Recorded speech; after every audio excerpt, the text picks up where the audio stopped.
Something was wrong with the trip before I even had a reason to say it out loud. I was standing barefoot in my kitchen in Asheville on a Tuesday morning in mid-May, rinsing blueberries for the yogurt I packed before work when Grant's tablet lit up on the counter beside the coffee maker. We used both of our devices for home things: grocery lists, trail maps, dinner reservations, the occasional recipe when one of us felt ambitious on a weeknight.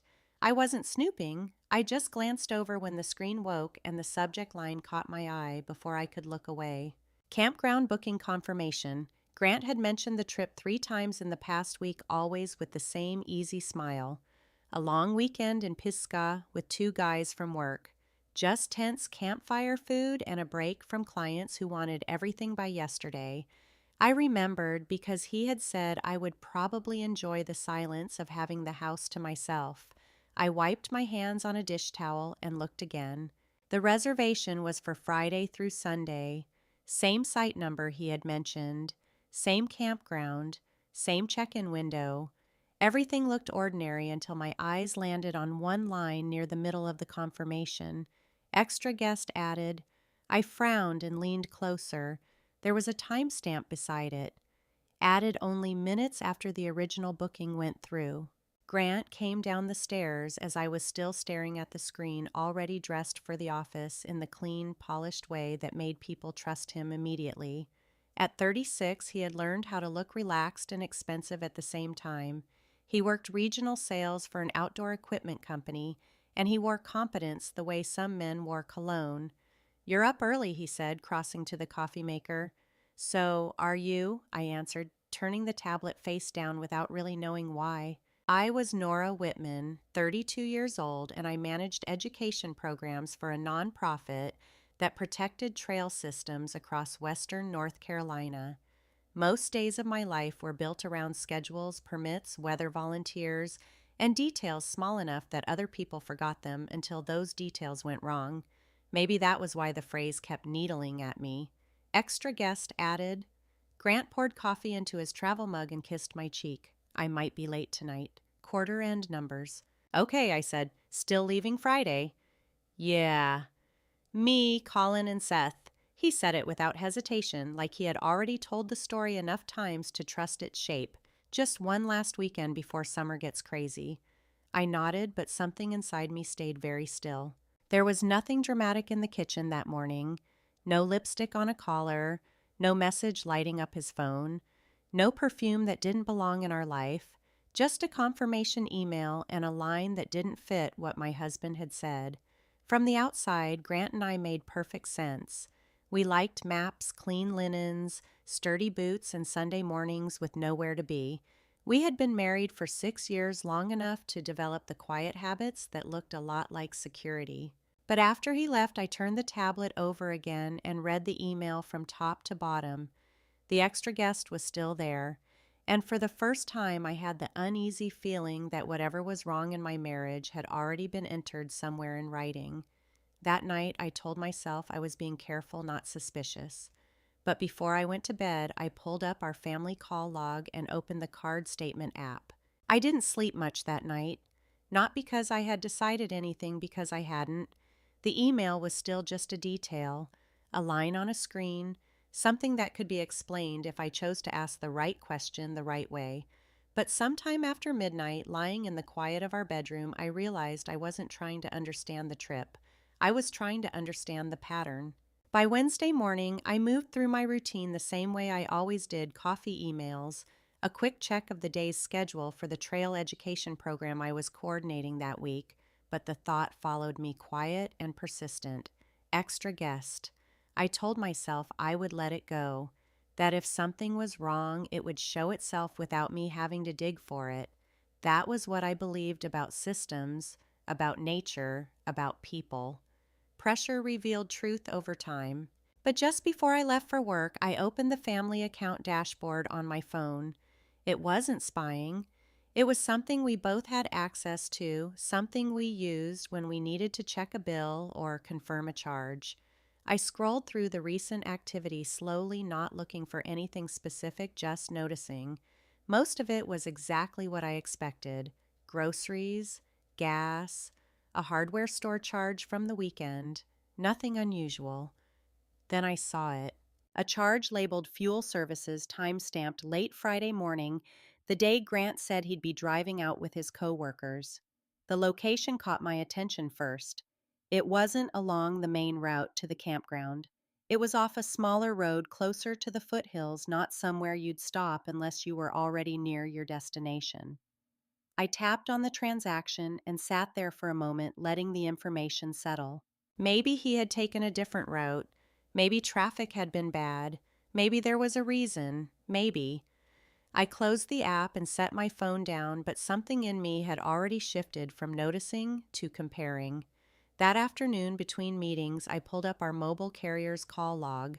Again, nothing unusual at first. Grant made calls all the time for work.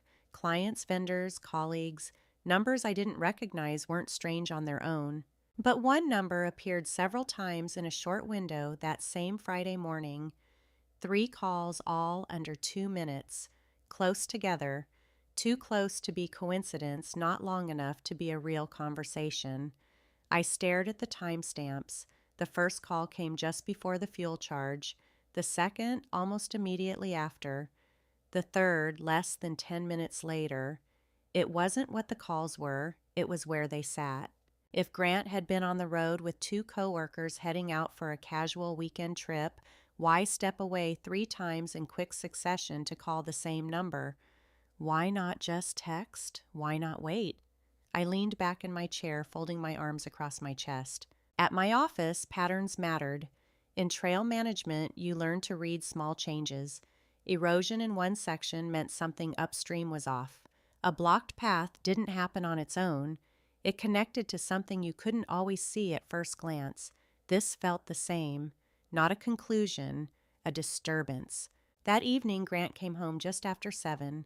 He dropped his keys into the ceramic bowl by the door, the one my sister had given us when we first moved into the house, and loosened his tie as he walked into the kitchen. "Long day," he said, reaching for a glass. "Yeah," I asked, watching him move through the space like he always did, like nothing had changed. "Quarter-end chaos. Everyone wants numbers cleaned up yesterday." I nodded, keeping my tone even. "Makes sense." I didn't ask about the trip. Not yet. Instead, I set dinner on the table and let the conversation stay on safe ground. Work the weather, a new trail opening in June that I was helping organize. He was relaxed, easy, exactly the version of himself I had always trusted. At one point, he mentioned the drive again. "We'll probably head out early Friday, beat traffic. Seth's bringing his truck." I looked down at my plate, tracing the edge of it with my fork. "Sounds like a good plan," I said. And maybe it was, but later that night, after he fell asleep, I replayed the day in my head, not the big things, but the small ones. The charge that didn't fit the route, the calls that didn't fit the context. Nothing on its own meant anything, but together they didn't sit right. I turned onto my side and stared at the ceiling, listening to the quiet rhythm of his breathing beside me. I still wasn't ready to call it a lie. But for the first time, I wasn't sure I believed the story anymore. And somewhere in the back of my mind, a question began to take shape, not about where he was going, but about who he needed to call before he got there. By Thursday afternoon, I had stopped telling myself the number meant nothing. I still hadn't decided what I believed. That was the part I kept returning to, as if discipline alone could protect me from humiliation. A phone number was not proof. A fuel charge in the wrong place was not proof. Even the extra guest on the campground booking, unsettling as it was, could still be explained in some ordinary way if I reached for the right explanation hard enough. But I couldn't ignore the fact that the same number kept sitting in the middle of everything. I was at my desk at the nonprofit office, a low brick building tucked near the edge of downtown Asheville, when I opened the call log again during a quiet stretch between meetings. Outside my window, the sky had that soft gray look mountain weather took on before rain. A group of volunteers had just left after a planning session for a summer trail program, and the office had fallen into that rare, useful hush that made it easy to think. I copied the number into a search bar without much expectation. For a second, nothing came up that meant anything.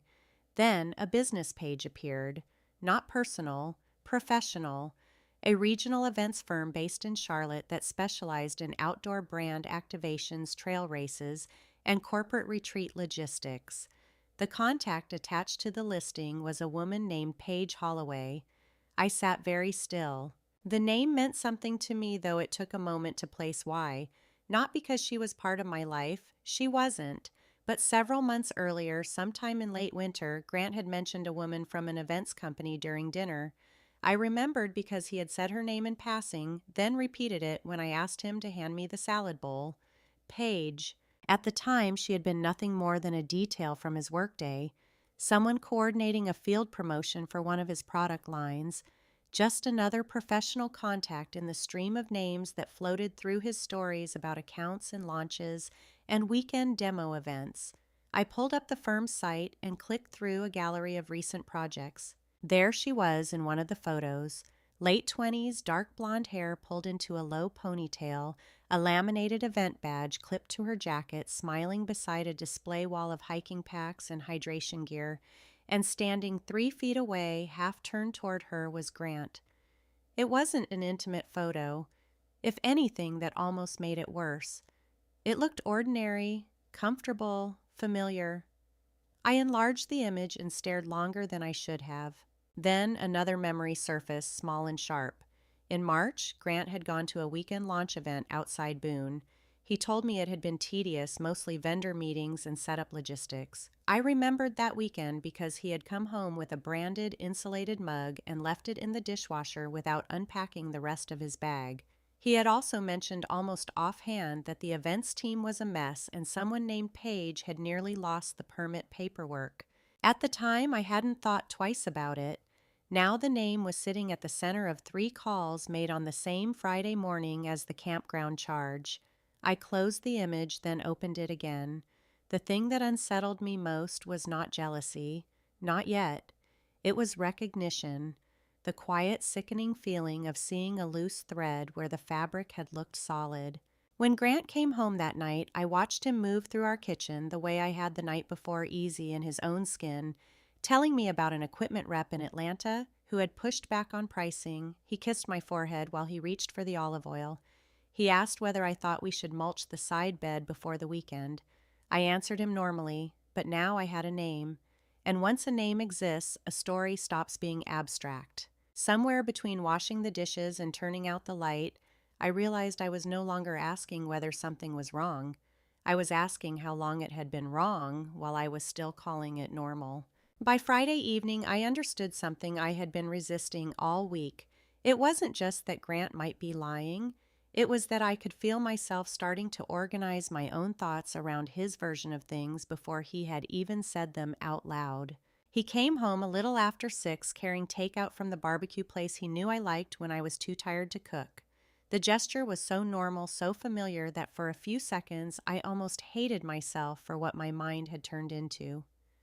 We ate at the kitchen island with paper napkins and sweet tea, talking about ordinary things, a volunteer issue at work, a delayed shipment at his office, the weather forecast for the weekend. Rain farther west by Sunday, he said, glancing at his phone. But we should be fine where we are. Where we are. The phrase landed harder than it should have. After dinner, he went upstairs to pull out his duffel bag, and I heard the closet doors opening and closing in our bedroom.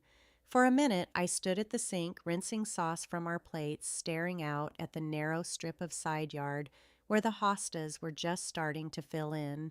Everything in the house looked the same, the dish towel hanging over the oven handle, the ceramic bowl by the door, his boots near the back steps, only I didn't feel the same inside it anymore.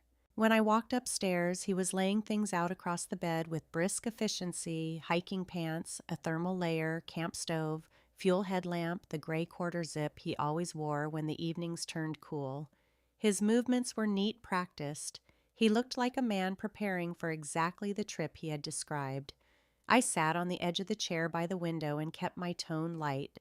"So remind me," I said, "you're leaving early with Seth's truck." He didn't look up right away. "Yeah." "Around 7? I nodded. "And Colin's meeting you there?" "A beat. No." He's riding with us. Then, almost immediately, unless he decides to drive himself, he's been weird about his brakes. I kept my face still. Got it, I said. And you already checked in online. That made him glance at me. Why, no reason. I was just thinking about those park systems that make you stop at the office first. He zipped one side pocket of the duffel harder than necessary. It's not a big deal, Nora. We'll handle it when we get there. When we get there. I let the silence sit for a second too long, then smiled in a way that felt strange on my own face. I was only asking. He exhaled through his nose and went back to folding clothes. You've been doing that a lot this week. Doing what? Asking things like, there's a second meaning. The room went very quiet after that. I looked down at the cuff of my sweater, smoothing a wrinkle that didn't matter. I didn't realize there was a wrong way to ask about a camping trip. Grant set the flashlight on the bed and finally turned toward me. His expression wasn't angry exactly. It was controlled. That was worse. I just don't want to come home to some weird tension over nothing, he said. It's a weekend with coworkers, Nora. That's all it is. There it was. Not an explanation, not reassurance, a boundary placed around the subject before I had even crossed into it. I nodded because I suddenly understood that if I said one word too many, the conversation would stop being about the trip and become about me. My tone, my questions, my inability to let harmless things stay harmless. So I stood, picked up one of his rolled pairs of socks from the bed, and handed it to him. Okay, I said quietly. I hope you have a good time. But later, when the lights were out and he had fallen asleep beside me, I replayed every answer he had given, not because of what he said, because of how quickly the story kept rearranging itself to stay ahead of my questions. And for the first time all week, I didn't feel curious. I felt cornered. Grant left just after 7 the next morning with a travel mug in one hand and that gray quarter zip tied around his waist. I stood in the driveway in leggings and an old college sweatshirt, arms folded against the damp coolness of the morning, and watched him back out with the steady calm of a man who believed he had accounted for everything.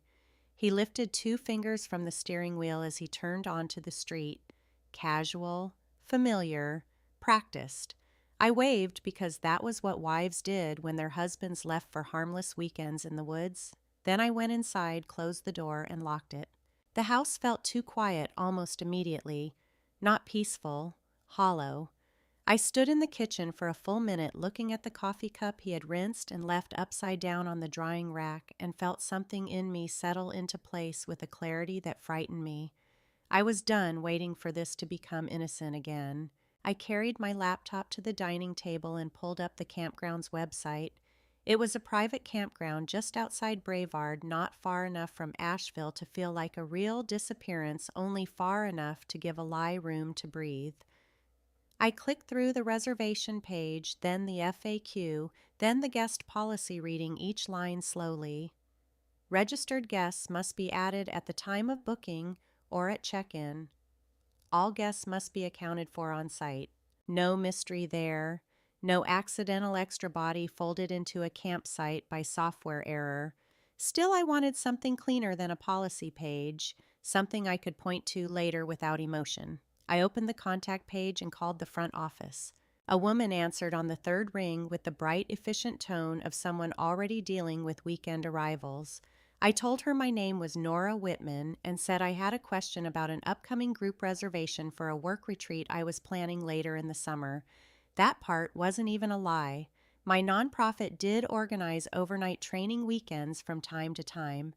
I asked whether the system ever automatically added an extra guest after a booking had gone through, because I was trying to understand how strict their check-in process was. She gave a small laugh. No, ma'am. Not unless somebody adds them. We can modify guest count when the party checks in, but it has to be intentional. Our insurance requires an accurate head count. Intentional. I thanked her, asked one more question about whether those updates were time-stamped, and she said yes. Every change was attached to the reservation history. When I hung up, I didn't move for a long time. It wasn't dramatic. That was the worst part. No confession, no stranger calling my house, no lipstick on a collar, just a cheerful woman in a campground office telling me that someone had deliberately added another person to my husband's weekend reservation. I opened the credit card statement again, the fuel charge, then the call log, then the screenshot of the booking confirmation I had taken the night before from Grant's tablet. One thing by itself was noise. Together they had begun to sound like intention. I pulled a legal pad from the drawer beside the refrigerator and wrote the times down in order. The booking, the extra guest, the calls, the charge. I wrote Paige Holloway's name at the top of the page, then stared at it until the letters stopped looking abstract. When Grant and I married, my mother told me that trust didn't disappear all at once. It wore thin in places first. At the time, I thought she was talking about resentment, routine, the slow erosion that comes from ordinary life. I understood now that she might also have meant the moment when silence becomes a kind of self-betrayal. By noon, the paper in front of me had become a timeline. By 1, I had started a second list. What I would need if this was real. What I would need if I stopped pretending not to know. And somewhere between those two lists, without saying it aloud, I crossed a line inside myself. I still hadn't confronted him, but I was no longer trying to save his explanation. I was preparing for what came after it. By late Saturday afternoon, my dining table no longer looked like a place where 2 people ate dinner. It looked like a case file. I had spread everything out in careful rows. The screenshot of the campground booking confirmation, the call log, timestamps, the fuel charge, the notes I had made by hand on the yellow legal pad. I kept moving the pieces around, not because the facts were changing, but because I needed to see whether they still held when I looked at them from a different angle. They did. At some point, that became its own kind of answer.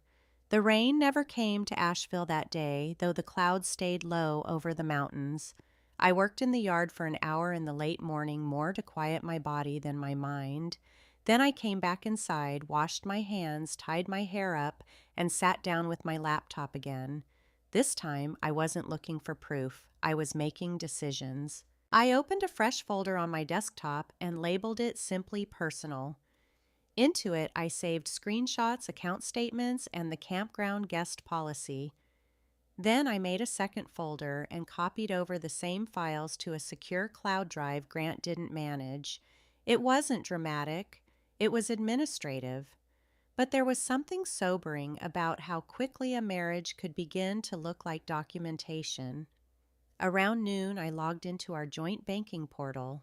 I didn't move money, not yet. I just looked. Checking, savings, automatic payments, the mortgage, utilities, insurance, ordinary life itemized and scheduled. For years, I had told myself that our shared systems were proof of shared intentions. Looking at them now, I understood that practical dependence and emotional safety were not the same thing. I wrote down account numbers I might need later and printed the last 2 statements.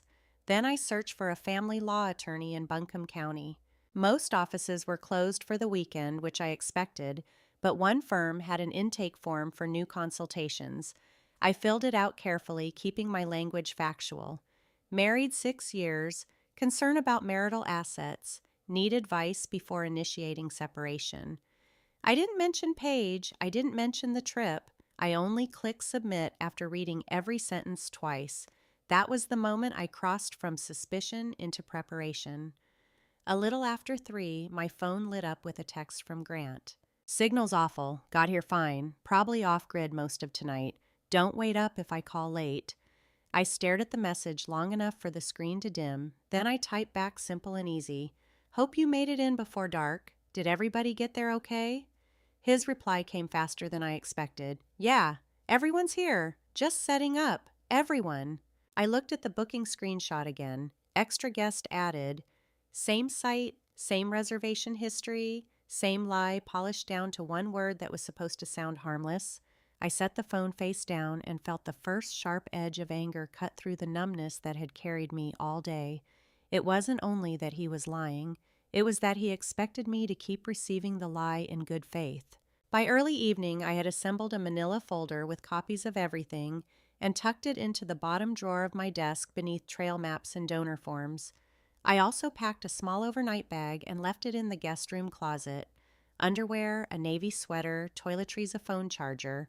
Practical things, not a declaration, just an acknowledgement that if this broke open fast, I might need to leave without thinking. When the house grew dark around me, I made tea and sat by the window with the mug warming both hands. For most of my marriage, I had believed that loyalty meant giving someone the benefit of the doubt until they offered you a reason not to. Now I understood there came a point when continuing to doubt yourself was its own kind of disloyalty. Grant had not come home yet. He had not admitted anything. But by the time I turned off the kitchen light, I was no longer waiting for him to explain his way out of this. I was making sure he couldn't explain me into staying. Sunday morning came too quietly. I woke before my alarm, the kind of shallow, restless sleep that never quite turns into rest. For a moment, I lay still and listened to the house as if something might have changed overnight. It hadn't. The same silence, the same empty side of the bed, the same sense that whatever had started on Friday was now moving forward without waiting for me to catch up. I reached for my phone before I even sat up. No new messages. For a second, I told myself that was normal. Limited signal, remote area. A man on a weekend trip with coworkers who had better things to do than check in every few hours. Then the screen lit again. A message from Grant. We might stay another night. Weather's not great, and it's easier than packing up in mud. I stared at the words longer than I needed to. The weather app was still open from the night before. I tapped it without thinking. Asheville was clear. Brevard showed light cloud cover, no significant rain, nothing that would turn a campsite into mud overnight. It wasn't the content of the message that unsettled me. It was the extension. An extra night meant an extra lie. Or maybe not extra. Maybe just more time for the same one. I sat up slowly and pulled the blanket around my shoulders, reading the message again as if it might change shape if I looked at it long enough. We might stay another night. There was no mention of who he was. I typed a response, then deleted it. Typed another. Deleted that too. Finally, I sent something neutral. If that makes things easier, go ahead. Just let me know when you're heading back. The reply came a few minutes later. Will do. Don't worry about me. I almost laughed at that. Don't worry. As if worry had anything to do with it anymore. I set the phone down and got out of bed, moving through the house on instinct. Coffee, curtains open, the same routine, but it felt like I was walking through someone else's morning. Halfway through pouring my second cup, I noticed something I hadn't expected. The shared location on his phone was gone. We didn't track each other obsessively. It wasn't that kind of marriage. But for convenience, meeting up after work, checking if one of us was already on the way home, we had left it on for years without thinking about it. Now it was off. No explanation, no mention, just gone. I stood there with the coffee pot in my hand, feeling something inside me tighten. This wasn't just avoidance anymore. It was control. He wasn't just telling a story. He was adjusting the conditions around it. By late morning, the house felt smaller. The folder in my desk felt heavier. Every decision I had made the day before, saving documents, contacting an attorney, preparing to leave if I had to, suddenly seemed less like preparation and more like necessity. Because whatever Grant was doing, he was not standing still, and that meant I couldn't either. I pulled out my phone and opened my sister's contact. Emily Carter lived in Greenville, South Carolina, about an hour and a half away. Older by 4 years, steady in the way I had always leaned on when things didn't make sense. We weren't dramatic with each other. We didn't overreact.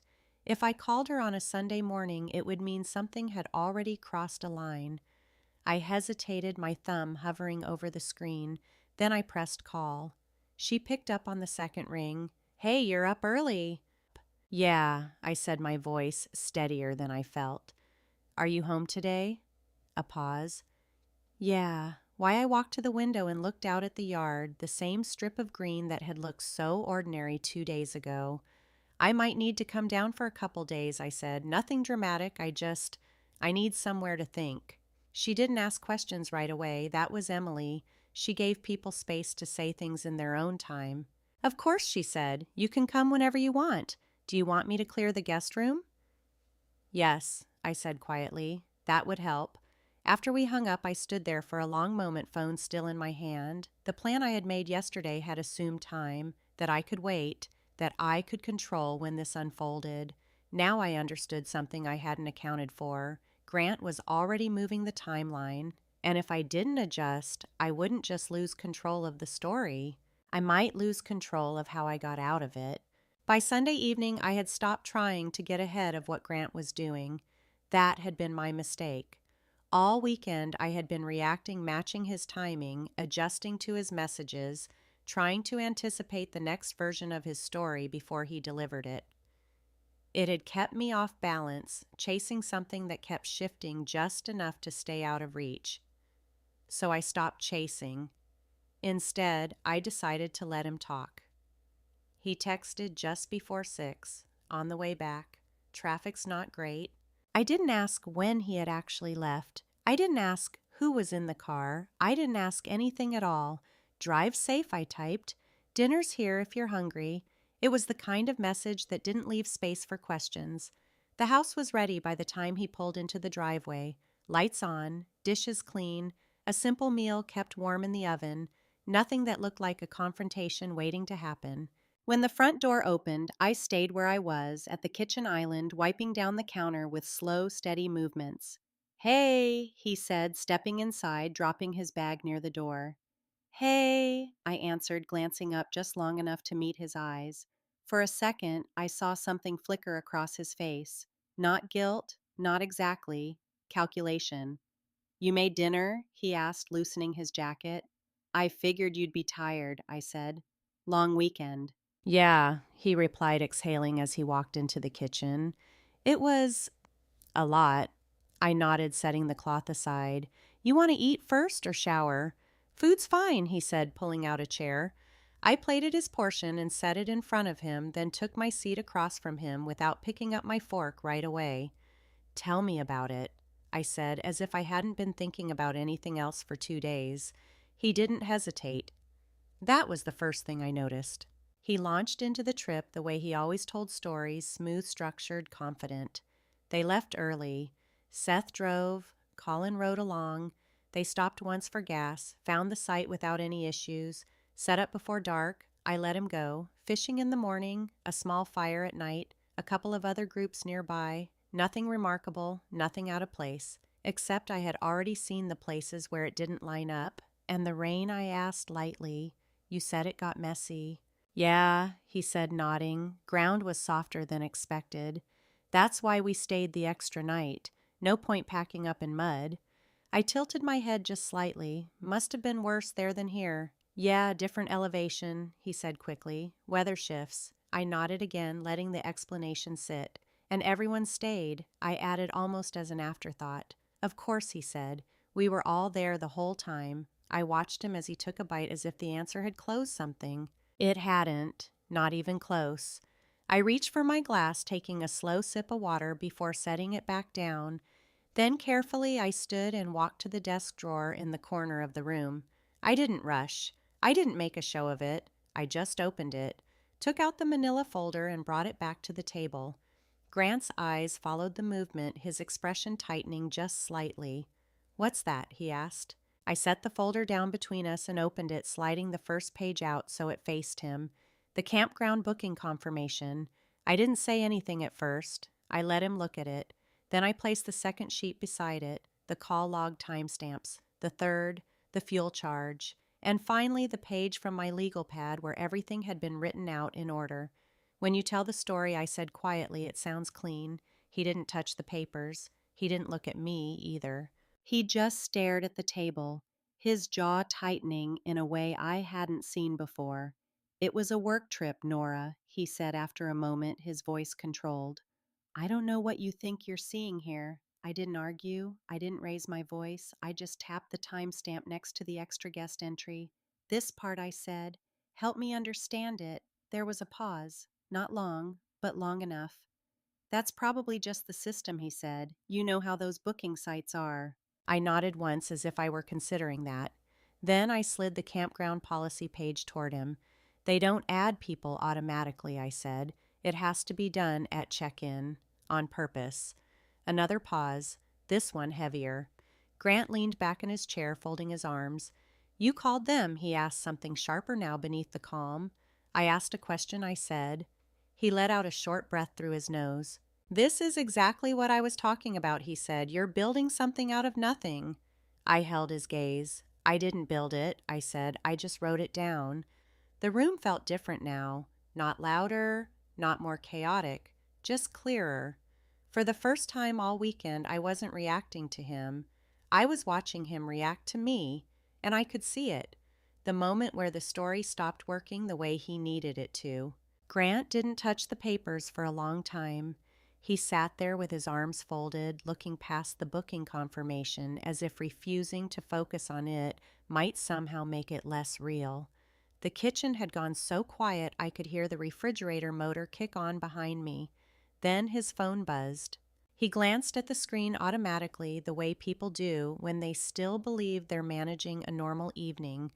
But the second he read it, something in his face changed. Not guilt this time, not irritation, alarm.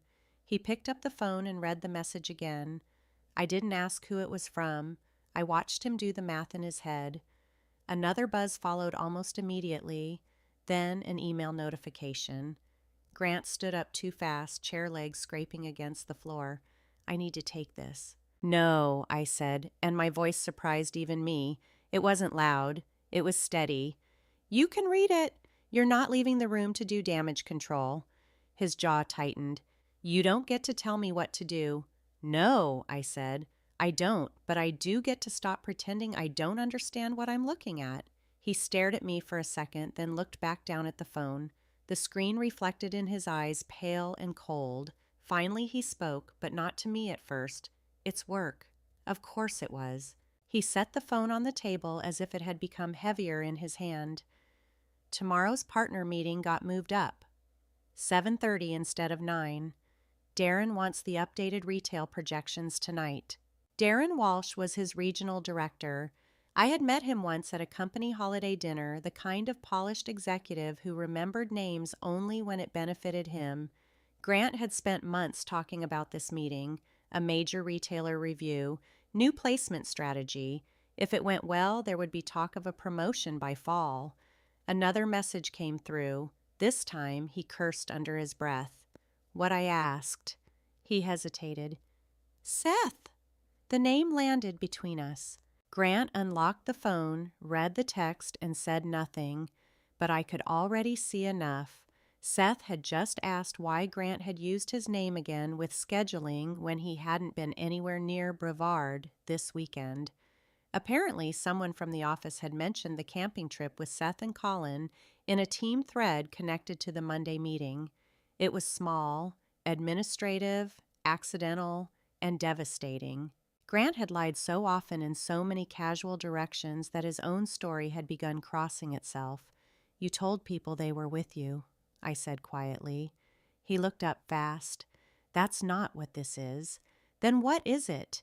He ran a hand over his face, suddenly looking older than he had an hour ago.